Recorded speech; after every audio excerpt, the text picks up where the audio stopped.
Tell me if this sounds familiar. You have a podcast idea. You think it's going to be good. So you went and bought a camera. You went and bought a mic. You went and bought some online courses. You joined a whole bunch of Facebook groups and watched a whole bunch of YouTube videos. And all of it was just kind of white noise. So you did what everybody said. You hit record. You were staying consistent and you got burnt out. You got discouraged. Life started life and you put the podcast in the back, said, I'll come back to it. And now it's almost 2026 and here we are. If that's you, then this video is just for you. This free course is cutting out all the fluff and it's just showing you how. Most of you guys are saying, hey, if I believe it, I can achieve it. I understand all that. I just need to know what to do. If that's you, then this video is for you. If you want to connect past this, I have a free community. It's in the description. It's free to join up. Just no spammers and just come ready to participate and connect with other amazing podcasters who's all growing at the same time. Enough talking. I'll see you on the inside one more time. If you want to connect after this, then hit the link below. The fastest way to grow your podcast, attract the right people, and get paid for your voice is to stop trying to talk like everybody. In this lesson, we're going to break down how to find your niche, the sweet spot between what you care about, what you're good at, and what your people need. We'll walk through what I call the 3 P's of your niche: your passion, proficiency, and your profit. You're going to learn why general podcasts struggle, how a strong niche can lead to real money and momentum, and what it actually looks like in the real world and not just theory.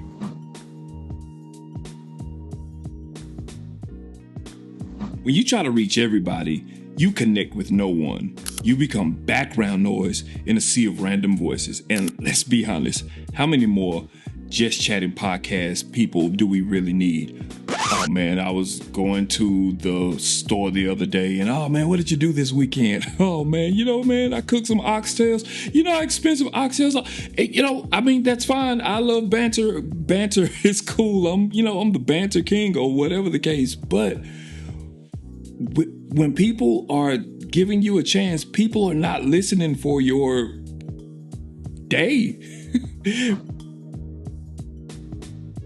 A niche helps your audience know who this is for, what they'll get, and why you're the one to give it to them. When you're clear, your people will find you. And when they find you, they'll share you. You're going to be the person that has the answers to their questions. You're going to be the person to have the answer to that thing that they've been struggling with for years and years and years and years and years and years and years.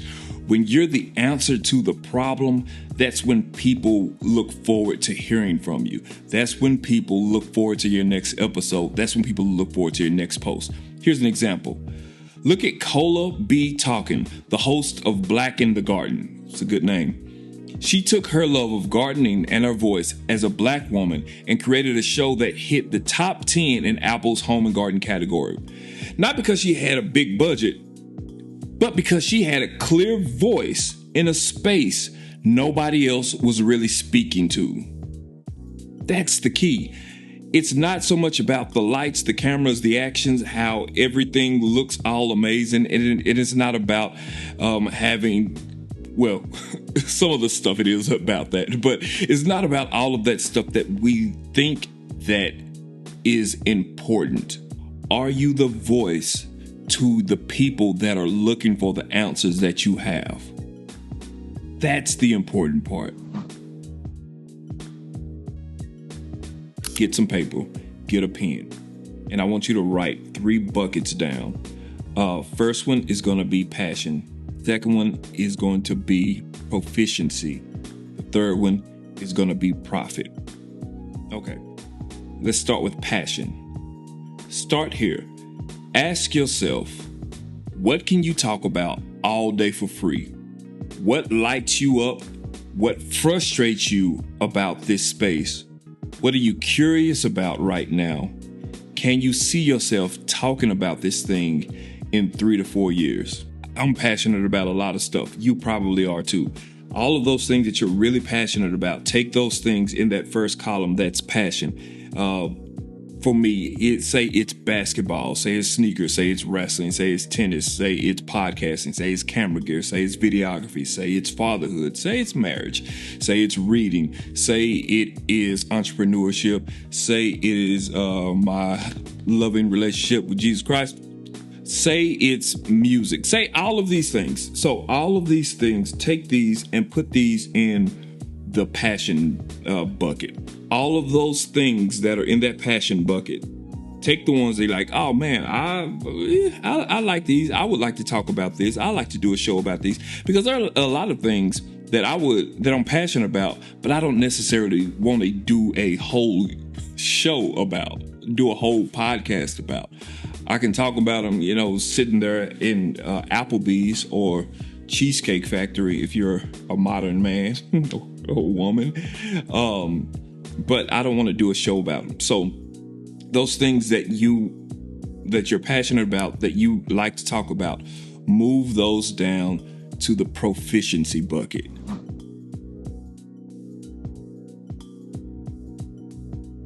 So this isn't about perfection. This is about receipts. Ask yourself, what do people come to you for? What have you done that works? What can you teach, share, or guide somebody through? So, for example, basketball. It's all good. I love it. I am viciously, horribly out of shape. I wouldn't do too great talking about basketball. I have the passion for it. I don't have proficiency in it. I mean, yeah, I play high school, but like, who hasn't? You know what I mean? And so you can take all of those things that, okay, I'm very, very passionate about them, and I do want to talk about them, but I don't have any proof that I'm proficient in the thing. You got to be honest with yourself and say, okay, like, I'm okay at this thing, but this is like not really where I shine. Let's take an example. Dr. Joy Harden Bradford, she launched Therapy for Black Girls, and that hit over 2 million downloads in her first year. Number one, those are good numbers. Why? She had the expertise, the clarity, and she was filling a real gap in the space. She didn't try to sound like every other mental health podcast. She brought her voice to her audience.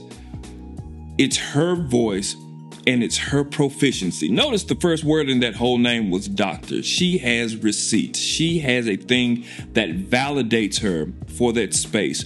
What are you passionate about, and what are you validated in? It doesn't necessarily mean that you got to be a doctor. You don't got to be a doctor in everything. If you are a doctor, that's cool. You probably should. But if you're not, that's fine. But have you spent a significant amount of time doing the thing, and do you have results to show for it?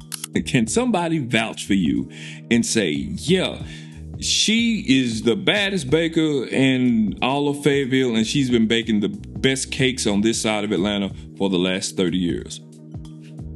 And maybe not 30 years, maybe 15 years, whatever the case. You need receipts.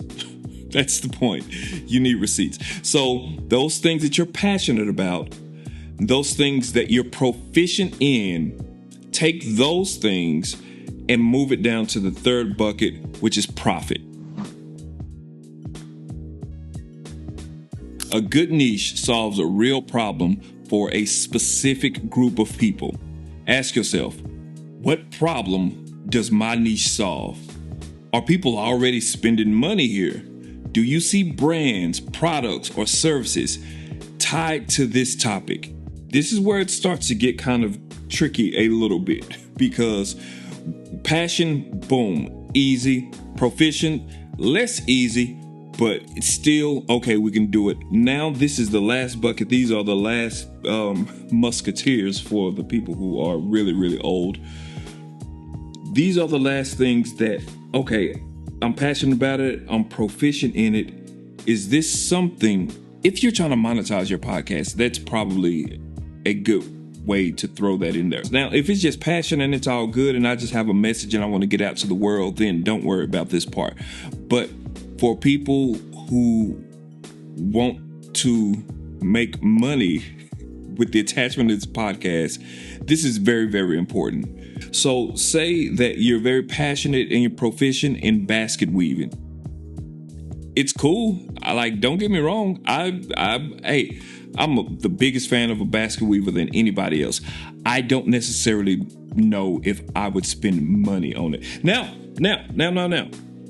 There may be a whole community of basket weavers who will spend their whole 401k on how to be a better basket weaver and the trials of the basket weaver. I don't know. It's not me. That's not my niche. If you're trying to convince yourself that, man, I think the people that listen to me, they would be interested in this, that's not going to work. Are there already proven things, proven platforms, proven shows, proven businesses, proven brands that are doing what you want to do and selling things, whether it's courses, whether it's merchandise, whether it's speaking engagements, whether it's counseling, whether it's retreats, whatever it is, are they already being successful at selling the thing that you want to do? If you want to make a profit from your podcast, you have to give something in exchange for money. People are not just going to give you money because they like you. Well, I don't know. It hadn't happened to me yet. I'll take that back. It happened once, but I can't pay rent with that. Is that thing already proven in the market? And can you have a product and attach it to that thing? If so, all good. If not, then, hey, listen, just cross it off. I understand. Cross it off. Now, if you're just passionate about it and it's one of those thus saith the Lord things, it's all good and he'll make a way. If it's not, either don't worry about monetizing it or choose something else. So at this stage, we probably started out with maybe 10 or 15 in your passion. Maybe, let's say 8 to 10. We have 10 that start off in your passion. We moved like 6 or 7 down to proficiency. Proficiency, out of the 6 or 7, we went down to profit, and that turned into like 2 or 3. And after that 2 or 3, say 3 of them made it, and you're like, okay, this is a proven thing. It's people are making money off of it. You can build some type of business around this thing. Okay. Last question. Are you willing to talk about that thing for the next 5 years? Because if you dive into this, if you become the Beanie Baby lady, you blow up off Beanie Babies, and I may be dating myself. I'm sorry, who knows? Or Pet Rock. If you're Pet Rock or the Beanie Baby lady, or the Pokemon cards, whatever, we'll go with Beanie Baby. If you're the Beanie Baby lady, and everybody comes to you, all think Beanie Babies, and you were just doing it for like 6 months, now you're stuck being the Beanie Baby lady. You can't go to being like the rock climbing girl because everybody came to know you because you're the Beanie Baby lady, and now you're trying to rock climb. What are you doing? So, are you willing to talk about that thing for the next 5 years? If so, ladies and gentlemen, guess what? You got a niche. Okay, so here's a reminder before we go to the next part. You don't have to be better than everybody.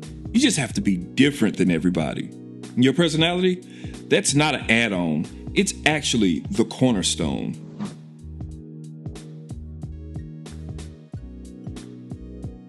This is one of those lessons where I promise you that you're going to have to go back and then write some of this stuff down, and you're going to have to go back and review your notes over and over again. Cool part about self-learning is that once you do that, once you find your niche, once you know what your competition is, once you validate that it'll actually work, once you find your voice and your tone, and once you find where all of your audience are, we're ready for the next lesson. Even if you're kind of not, and you just want to see what lesson 2 is, because I promise you it's just as good as this one, go ahead and complete this one, and I'll see you in the next one.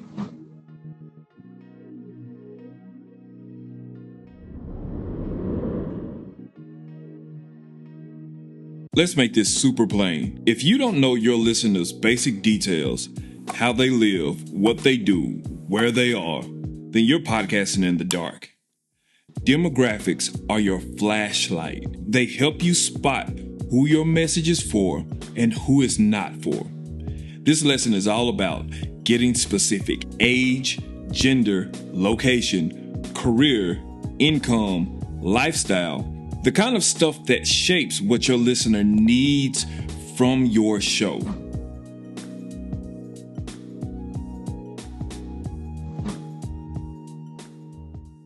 Let me ask you something. Would you give financial advice to a broke college student the same way you'd give it to a mom of 3 in her 40s? Of course not. Different seasons, different pressures, different dreams. When you know your listeners' demographics, you know what examples will hit home. You know what tone to use, what problems to speak to, and how to show up in a way that feels personal. Podcasts that connect feel like they were made just for me. Like when I listen to a podcast and they are using the words to answer the questions in the way that I ask the questions, it makes me feel like, man, how are you in my head? How do you know that? Demographics are what help you make it for them. Let's go through the core demographic categories one by one. The most popular: age range. Knowing your listener's age helps you hit the right cultural clues. Are they in their 20s and they're trying to figure things out? Or are they in their 50s and they're planning their second act? Gender. Some topics hit different depending on gender. Man, the way you approach health, relationships, parenting, it all shifts based on lived experience. Location. Are they in Atlanta or are they in Anchorage? That matters. Big cities versus small towns. U.S. versus international. Where someone lives influences their pace, their priorities, and their pain points.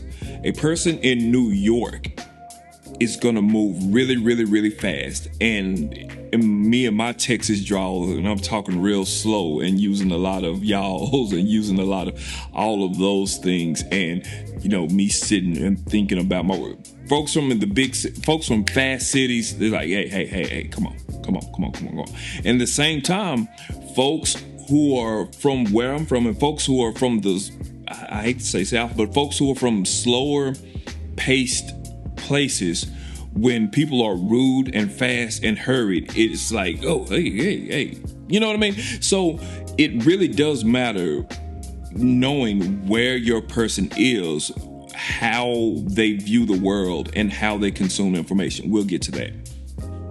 Career and income. Are they in corporate? Are they freelance? Are they in retail? Are they in healthcare?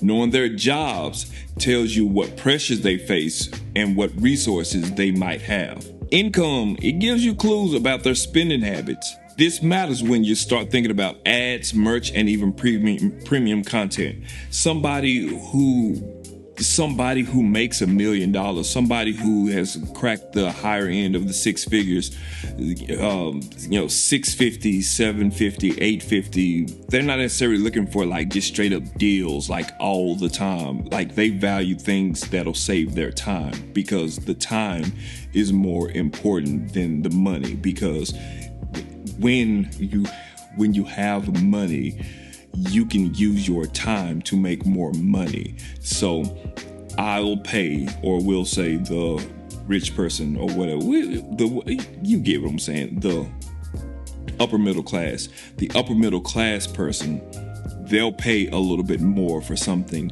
that'll get them straight to the top. And that's not even just the upper middle class. I think there's people who value time more. But another conversation for another time. Lifestyle and interest. Are they single? Are they married? Do they have kids? Are they caregiving for their parents? Do they love brunch or Bible study? Do they travel or stay close to home? Their lifestyle tells you what kind of stories and references they'll actually relate to. Let's talk about how to find this info. I know you're waiting for this. Okay. Here's the disclaimer. It works. It's not easy, but it does work. Breathe. Here we go. Here are a few free ways to collect insights. Instagram or Facebook polls. Ask your followers, whoever's following you, about their age, job, where they live. You'll be surprised how open people are when it feels casual. This thing called Google Trends. Just Google it, type in your topics related to your show, and you'll see who's searching. You'll see it by region, by interest, and sometimes by age. Audience insight tools. If you have a Facebook page or Instagram business profile, the back end tells you age, gender, and location of your followers. Surveys. Use Google Forms or Typeform to ask a few short questions. Keep it easy and offer something in return, maybe a shout out or a free resource. This ain't about being nosy or anything like that. It's about being informed. Once again, didn't necessarily say that it would be easy, but these are the places that you're going to actually get like your insight. Let's get some pen and paper. What we're going to do is we're going to build your ideal listener profile right now. Exercise 1. Your age, gender, and location. Write down what age range does your listener fall in. Are they mostly women, men, or non-binary folks? Where do they live? The city, the state, the country. Be specific. 30s, black women in Southeast US is more helpful than they're adults and they live everywhere. What do they do for a living? Are they full-time employees, entrepreneurs, students, retired? What's their industry? Tech, education, beauty, wellness. Write it out. The more the niche, the better. Are they married, dating, divorced? Do they have kids, aging parents, roommates? This tells you when they're listening and what type of emotional bandwidth they have. And let me stop right there real quick. When you have those things and when you know those things, you can base your topics on the shows off of those things that they're struggling with, that they're looking for. Like the things that they're searching at TikTok at midnight for, and they're lurking in Facebook groups, or they're reading Substacks, or they're watching YouTube. Finding out these habits will help you figure out where to promote your show and what kind of content to create. Now that you have that demographic picture, we're one step closer to making a podcast that speaks directly to them. In the next lesson, we're going to talk about the heart stuff. What your listener feels, what they struggle with, what they're dreaming about. It's going to be good. See you in the next lesson. Let's talk about something that separates forgettable podcasts from the ones that people can't stop listening to. Emotional connection. It's not just about having a good mic or sounding smart. It's about making people feel like, man, this show gets me. It's speaking my language. If you want your podcast to create loyal fans, not just casual listeners, you have to understand what your audience is struggling with, what they're hoping for, and what's actually motivating them to press play in the first place.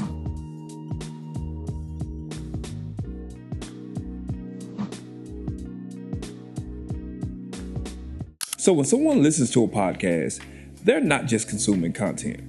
They're looking for a couple of different things. They're looking for encouragement. They're looking for solutions.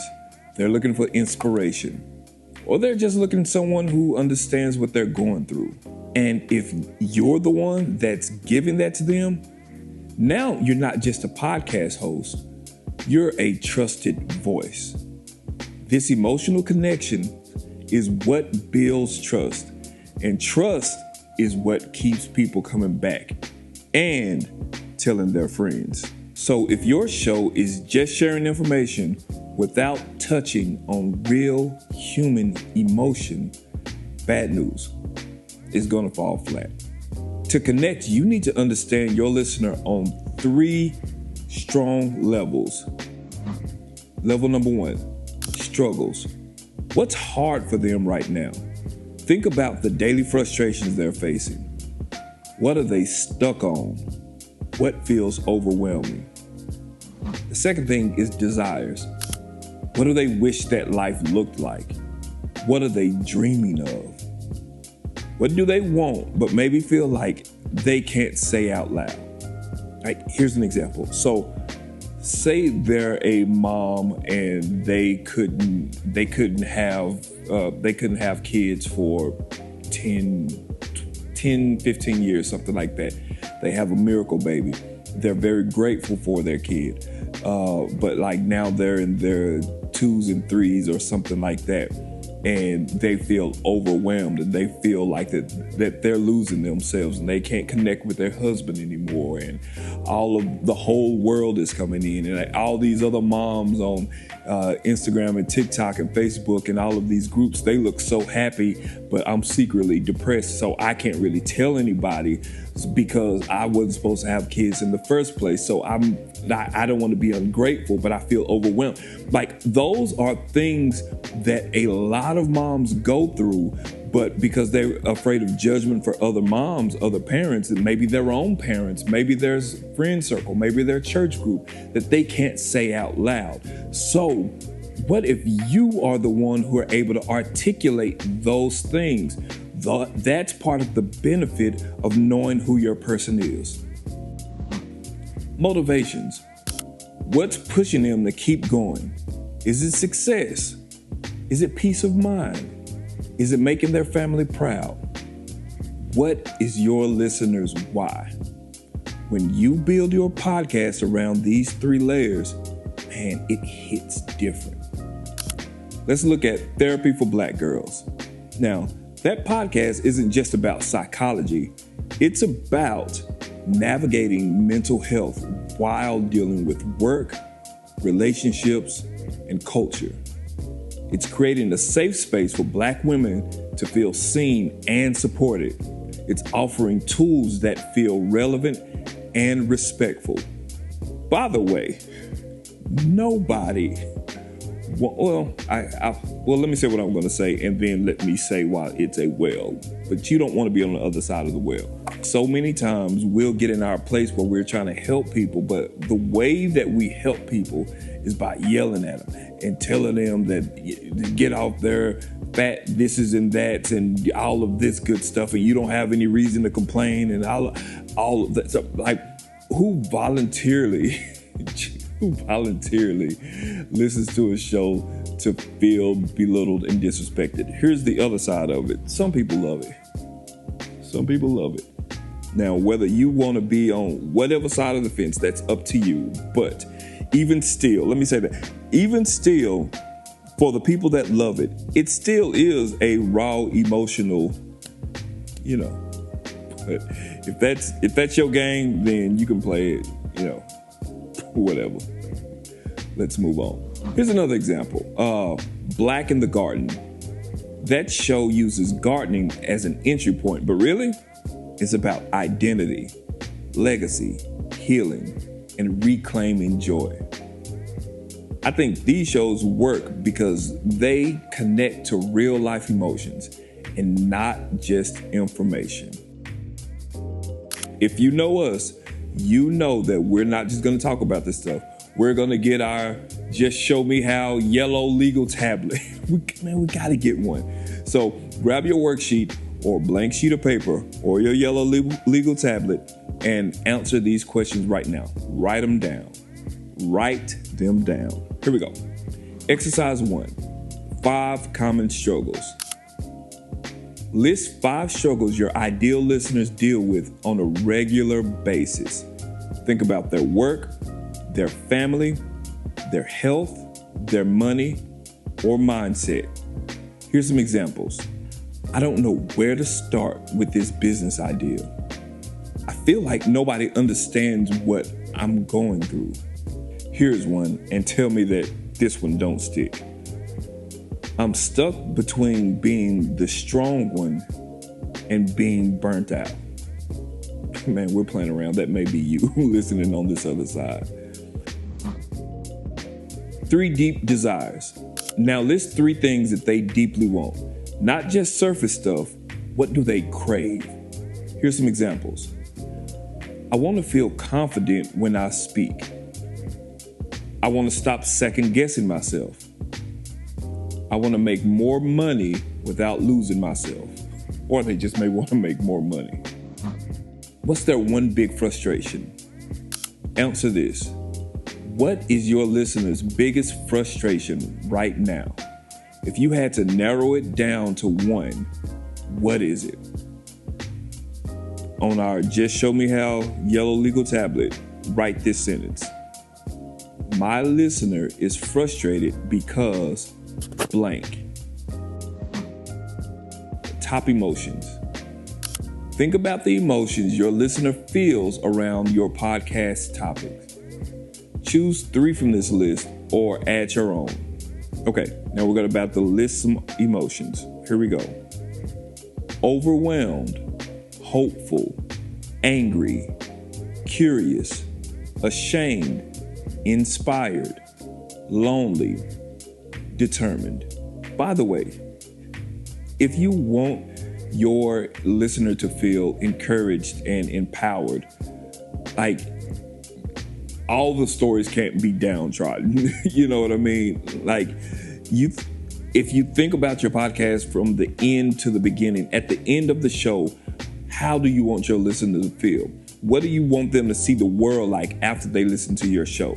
So if you want them to feel hopeful, like they can make it, then 98% of your show can't be doom and gloom. And then at the last 2%, like, hey, you can make it. They're like, yeah, okay. That ain't what you said for the last 45 minutes. When your listener feels seen, heard, and understood, they stick with you. Think about when you have a problem with your phone bill, or you have a problem with something. Let's just stick with the phone bill. You have a problem with your phone bill. You call the number, and then they give you the robot prompt. And what's the first thing that you say? Speak to a representative. I want to speak to a human because I want to be heard and seen and understood by a person. And when you when you finally get a person, and then that person is just reading through their script, and they're like, everything that you're saying makes sense, but I can't help you. What do you say? I'd like to speak to your manager because apparently you are not hearing me. You're not understanding me. And then you speak to a manager. Hopefully, if you don't have my luck, you will get somebody that's good the first time. And then they'll resolve the problem. They'll make you feel seen. They'll make you feel heard. They'll make you feel understood. And when they do that and they resolve your issue, if you should have another issue, who do you want to speak with? You want to speak with the person that you spoke with last time, because the last time they heard me, they understood me, they knew where I was coming from, and they helped me get to the place that I wanted to go.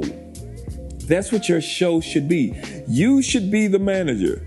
When people come in and they have their issues, whatever your niche is, you know their issues. We just went through the whole thing.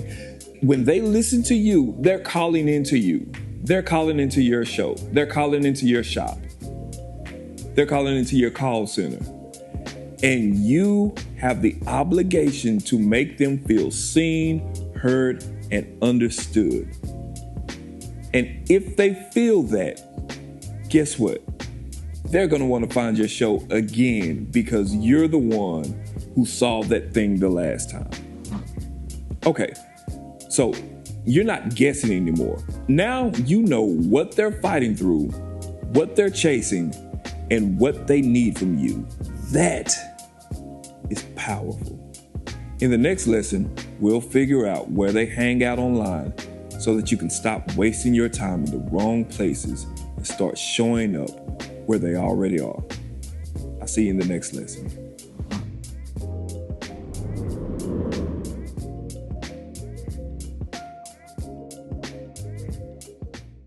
Now that you know who your listener is, what they're dealing with, and what they want, the next question is, where are they hanging out?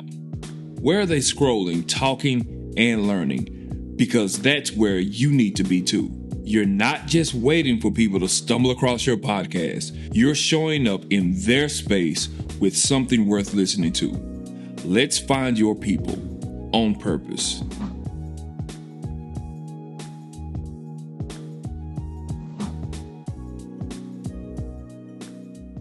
You can't attract the right listeners if you're showing up in the wrong places.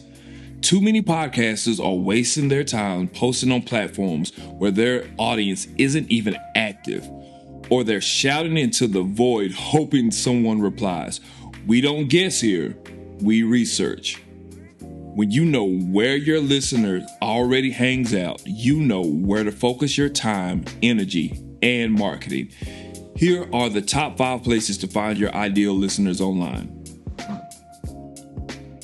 No guess what number 1 is? Social media platforms. Where are they spending their time? Is it on Instagram, YouTube, TikTok, LinkedIn, or Facebook? Each platform has a different vibe and a different audience. If your listener is 45 and married with kids, they might be on Facebook. If they're 28, single, and obsessed with aesthetics, they're probably on IG or TikTok. Facebook groups, Reddit forums, and forums. This is where people are really having conversations. Look for the groups or the threads tied to your podcast topics. Okay, here's an example. If your show is about parenting through adult estrangement, look for groups with title like Toxic Parents Healing Support or like Moms Navigating Estrangement. Read these posts. Look at the language people use. Those are the exact words and pain points you can reflect in your podcast. Here's a surprising one. Podcast reviews. Look at the reviews on your shows in your niche. See what people are loving or complaining about. Are they saying, man, I finally feel seen. Wish there were more episodes. This really helped me feel less alone.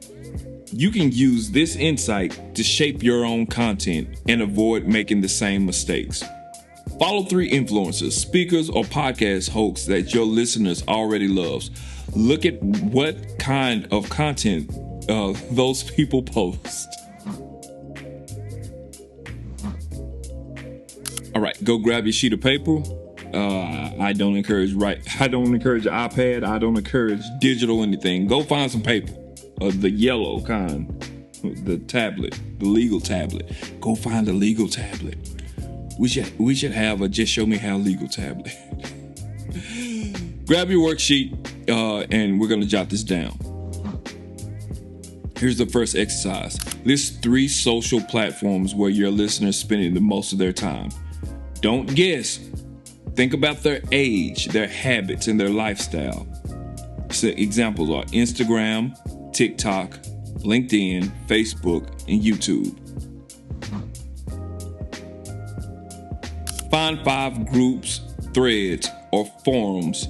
Search on Facebook, Reddit, or online forums. Write down 5 that feel active and relevant to your podcast. Here's an example.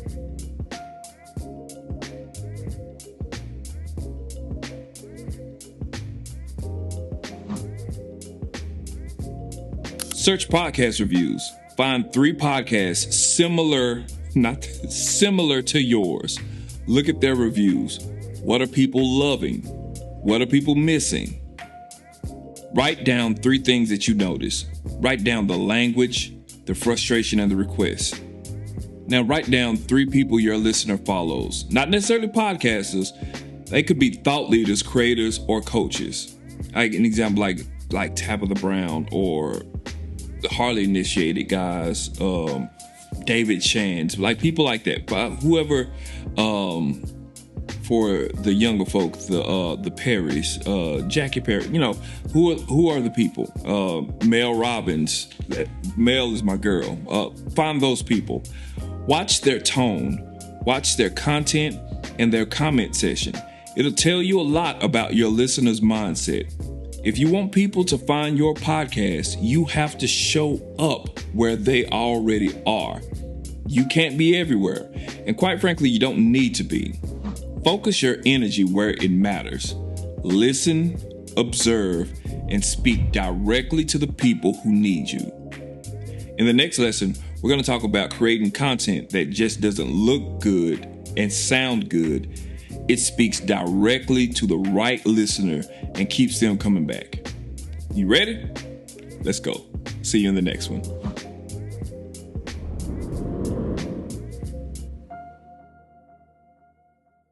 So now you know who your listener is. You know what they're dealing with, what they want, and where they spend their time online. Now we've got to talk about the actual content, because it's not enough to just talk into a mic. You've got to say something that makes them stop scrolling, press play, and come back next week. This is where strategy meets creativity. Let's get into it.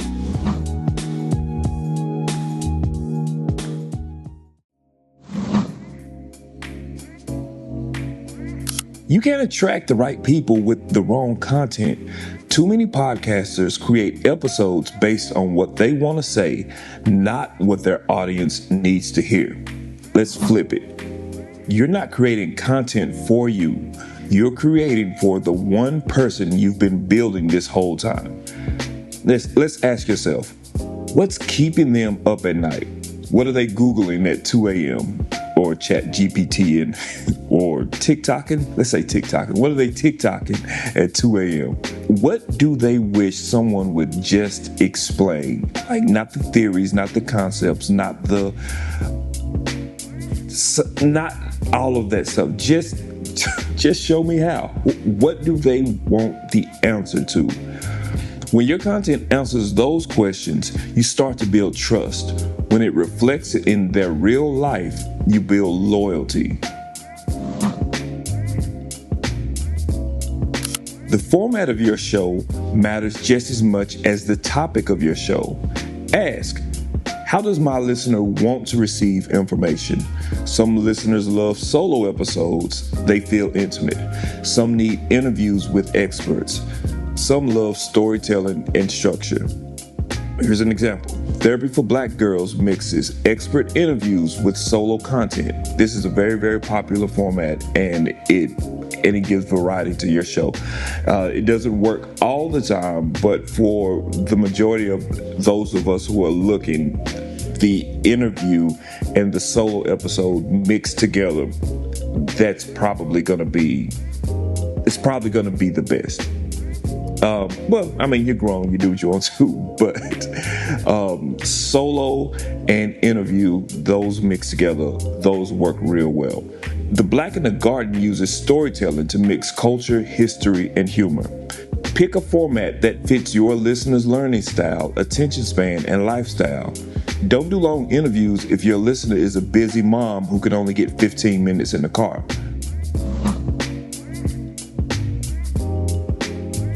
People connect with stories more than facts.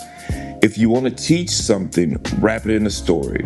One of my favorite storytellers in the history of life is Jesus Christ. Yeah, that Jesus.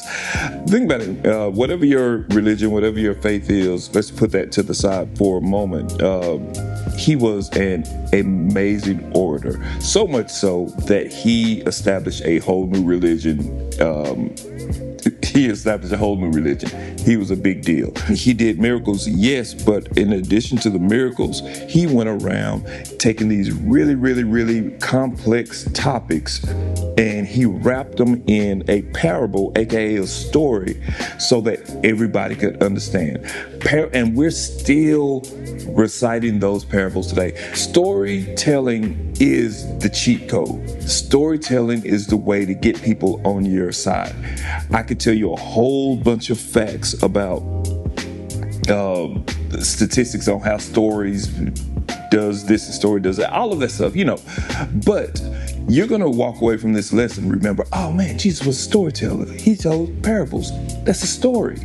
So stories connect in ways that just information doesn't. Think about a mistake that you made, a client or a listener breakthrough, or a moment that changed your mind. The story doesn't have to be dramatic. It just has to be honest, clear, and tied to a bigger point of the episode. Your listener wants to see themselves in the journey.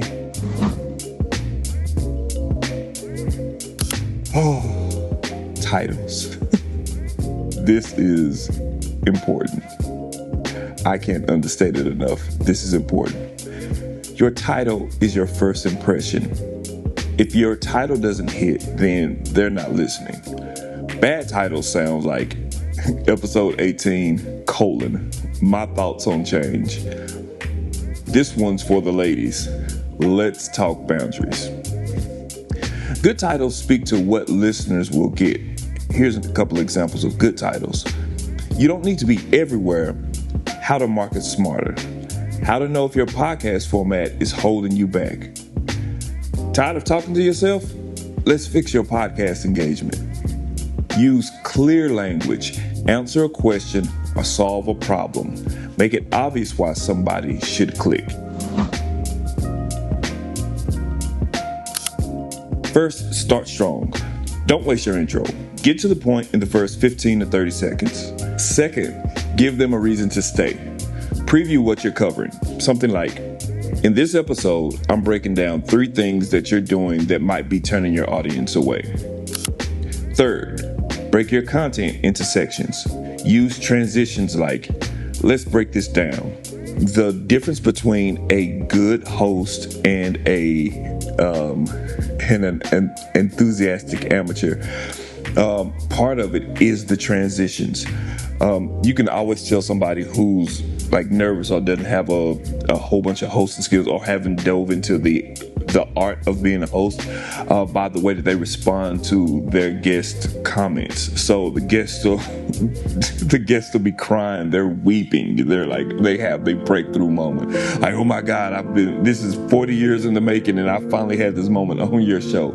But while they're having that breakthrough moment, instead of the host really, really locking in and to listening to what they're saying, they're thinking about their next question that they could ask, and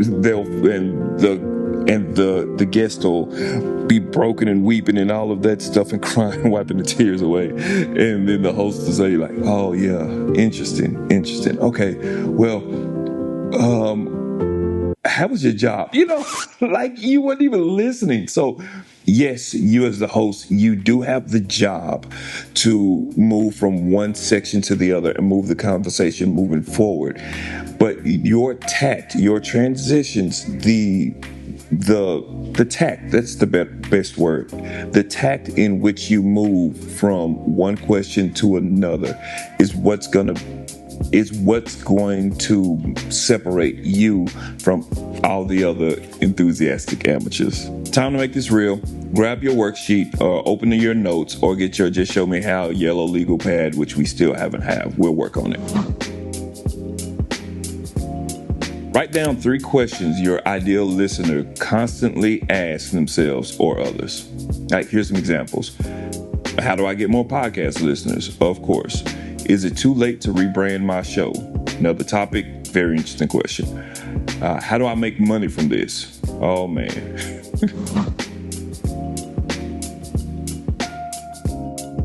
List 5 podcast topics that would instantly make your ideal listeners stop and press play.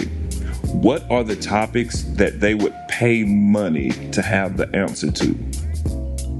If your show is for new Black entrepreneurs, topics might be how to turn strangers into clients, what I wish I knew before starting my LLC, like the confidence episode, showing up scared but showing up anyway.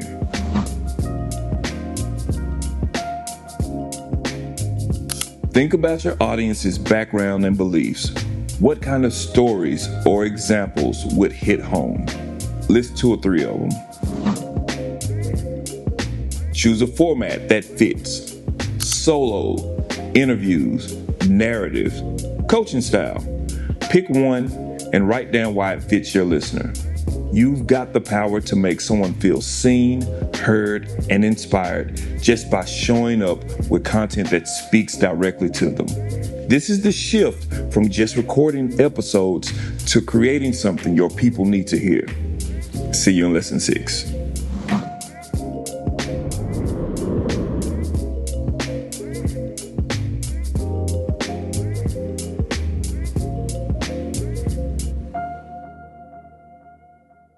In this lesson, I'm going to break down exactly what kind of podcast setup you can build from different price points. So 500, 1,000, 5,000. And if you got okay, I'm gonna go crazy budget, we got that for you too. You're gonna walk away knowing what to buy, what to skip, and how to upgrade smart.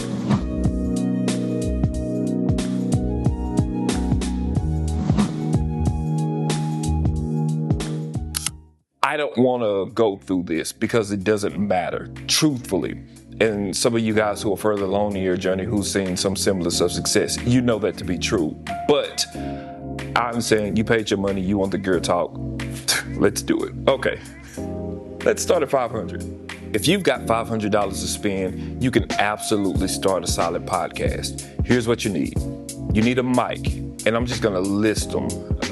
I'll list you what I think is a good budget option. I'll tell you what I think, and then you can hunt me down if you got any questions or problems or anything like that. Samsung Q2U or the ATR 2100X. It's a USB/XLR hybrid mic, and it's between $70 and $100. Comes with a stand, and it has great sound out of the box, so you don't have to do any post-processing. So for recording or editing, I highly recommend using Riverside FM. There's a free plan that it stops at 720, so the quality isn't so great, but it's certainly a good option if you just kind of want to test it out. There is definitely a paid plan that gives you 4K, and it's amazing. For all the virtual interviews, I would recommend doing that. If you're going to be a podcaster for real, if you're going to be a voice in your space, it's worth paying the amount that it is. If you can find a special that's even better, I have an affiliate code. I'll put it somewhere. You can use that. You should 100% do it. 100% for sure. I would not use Zoom. I would use Riverside. There's a whole bunch of other ones. I recommend Riverside. You just want me to just show you how? I say Riverside. Okay. If you want to edit your audio, you can use Audacity. You can use GarageBand. Both of those are free. And GarageBand is great if you have a Mac product, iPad, desktop, Mac Mini, laptop. You get the idea. Headphones. I'm still a headphones fan. I still recommend headphones to this day. I still do. If you don't have a producer to record your show, which you may not be there just yet, if you have the budget to do it, just get it. It's just easier just to be a host than a producer, host, and engineer. But I would recommend headphones. The Audio Technica M20X or any closed back headphones. Anything that cups the ear or anything that wedges in your ear, they're good. The ones that I recommended, they're about $50 to $70. For your audio, hosting Buzzsprout, it's about $12 a month. It's super easy to use. With Buzzsprout, what you do is you'll record your audio. You will render out either a MP3 file or a WAV file. Take that file, drag it into Buzzsprout, and just like a drag and drop, and then it uploads it to all your RSS feeds. So Apple Podcasts, Spotify, iHeartRadio, Amazon, so on and so forth. Buzzsprout is a good host. There's a lot of them, y'all. There's a lot of them. I think Buzzsprout is the easiest. I think it's the most efficient and gives you great quality. For video, if you want to add video and you want to keep it low, I know y'all don't want to hear this, so I'm gonna give y'all other options. But honest to God, I would use your smartphone. Honest to God, I would use your smartphone. Especially if you have one of the later iPhone cameras or a Samsung. It's one of the best cameras that's out there that you already have, but most of y'all don't want to hear that. So, but if you do want to use your smartphone, I'd recommend it. Use your smartphone. Get a $20 tripod and sit near a window and get natural lighting, and you'll be all good. That whole total is about $450 to $500. This is lean. This is clean. And this is a nice beginner-friendly setup, and you can upgrade later on. Okay, so if you have a $1,000 budget, this is like the semi-pro setup. Well, I'm going to tell you this because you hear everybody saying this, but it's the Shure MV7. It's kind of the little brother to the SM7B, and it's also a USB-C/XLR combo. That mic is about $250. That means that once you get your audio interface, you can still use it as an XLR mic, one of the professional mics with the wire in the back. So it can grow with you later. If you want to use an interface, which means that that's the thing that you talk, it goes into a mic. The mic goes into what's called an audio interface. Audio interface takes that signal and plugs it into your laptop or your computer, basically. You can go a Focusrite Scarlett Solo or a TI2. That's between $130, $180. For lighting, I recommend the Zhiyun lights. I'll put some here and here and here, and those are all wonderful. Most of them, the 60 watts, those start at about $100 some odd dollars, about $160, maybe $200. It's 100% worth it. On my talking head stuff, I still use that today. It's wonderful. I recommend it. Other good options are Elgato Key Light Air. And two soft boxes. Both of those are between $100 and $150. The truth about lighting is that, and without getting into the weeds of everything, if you have a good light, I don't recommend ring lights, but you're grown, do what you want to. Get a good light and a good soft box, and you'll be fine. And any other ones that I recommend, there's so many good lights. Newer makes great lights. Great video maker, GVM, they make great lights. Zhiyun, that's, like I said, that's my Aperture. It starts to get a little bit expensive, but they all pretty much do the same thing. It's not so much the brand, it's you understanding light. And that's a whole nother conversation, but the stuff that I recommended, it'll get you there. And the soft boxes are probably as important as the lights. Okay, the camera, I still recommend it. If we're still in this $1,000 range, I'm still recommending a smartphone. I'm still recommending a smartphone or an action cam. I don't personally recommend webcams. Like, they're fine, but you can take that money and then you can get an Insta360 and it does just fine. Insta360 Ace Pro, that is phenomenal. Ace Pro and an Ace Pro 2. You can find, man. So they have a sale right now. Oh, I'm sorry if you're seeing this too late, but they were having a sale. The Ace Pro 2 was $329, and the Ace Pro was like $230, something like that. If you can get those on sale, it is wonderful. It's amazing. So I would recommend that. Software, I'll still use Riverside, and if you want to use Descript for easy editing and transcripts, no, I take that back.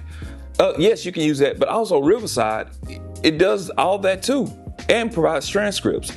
Okay, so hosting, like I said, Buzzsprout, Libsyn is also a good option. Captivate is also a good option. All of those are between $12 and $20. I still recommend Buzzsprout. So that total is going to bring you about $950 to $1,000. So you now look good, you sound professional, you're going for solo interviews and video podcasting, you're rocking and rolling. Now we're at $5,000 studio setup. I'm going to go through it because I think that y'all want to hear it. But once you start paying more, and this is a general rule for cameras, once you start getting into the thousands and thousands and thousands and the prosumer level of cameras, the Sony A7S3s and the Canon R5s and R6s and those things, and then you start, if you get into cinema cameras, you probably shouldn't, but if you do, once you start getting into that, the price of the things go up, but the return is minimal. the higher you go, the fewer differences there are in between. So honest to God, this is worth the money that you're paying right here. Find one camera system that you really, really like and that you can grow with, you can grow into, and invest the rest of the money on lenses. Don't buy different we have a saying in the photography industry, is you date the body and you marry the lens. You're going to keep your lenses way longer than you're actually going to keep your camera system. So that's that. The mic and interface, Shure SM7B, that's what you see most of the pros use. Also a Rodecaster Pro 2. That's going to run you, so the SM7B, the microphone, that's going to run you about $400. The Rodecaster 2, that's going to run you about $650. I personally use the I use the Rode USB mics, and I've been using them for years, and they're really good.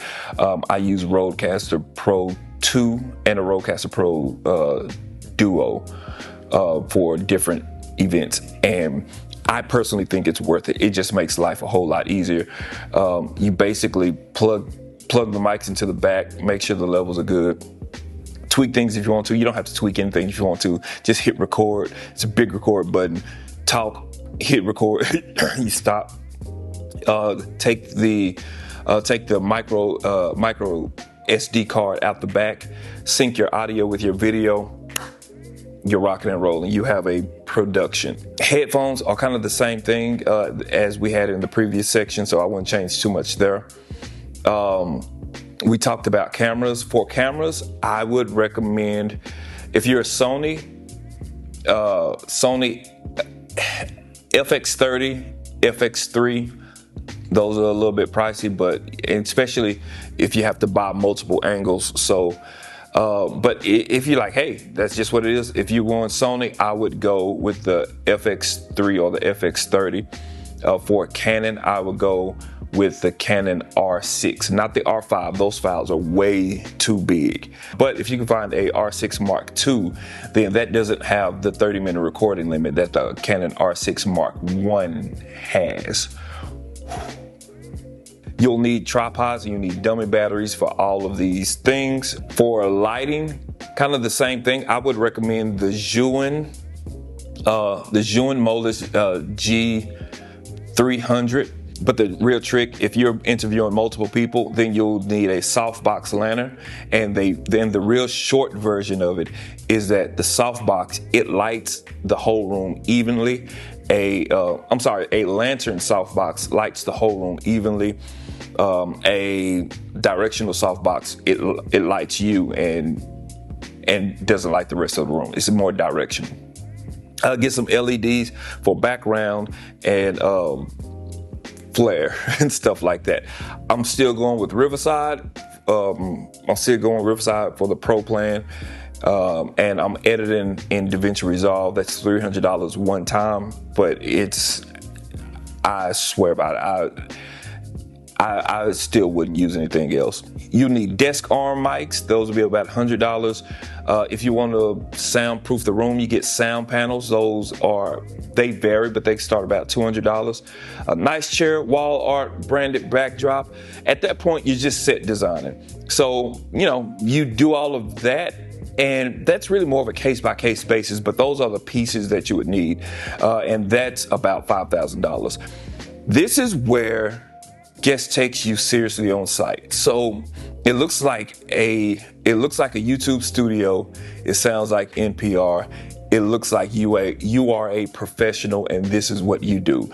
That's the goal. Whether it's a $500 budget, $1,000 budget, or $5,000 budget, or an unlimited budget, you want to present yourself as the undiscovered professional as opposed to the enthusiastic amateur.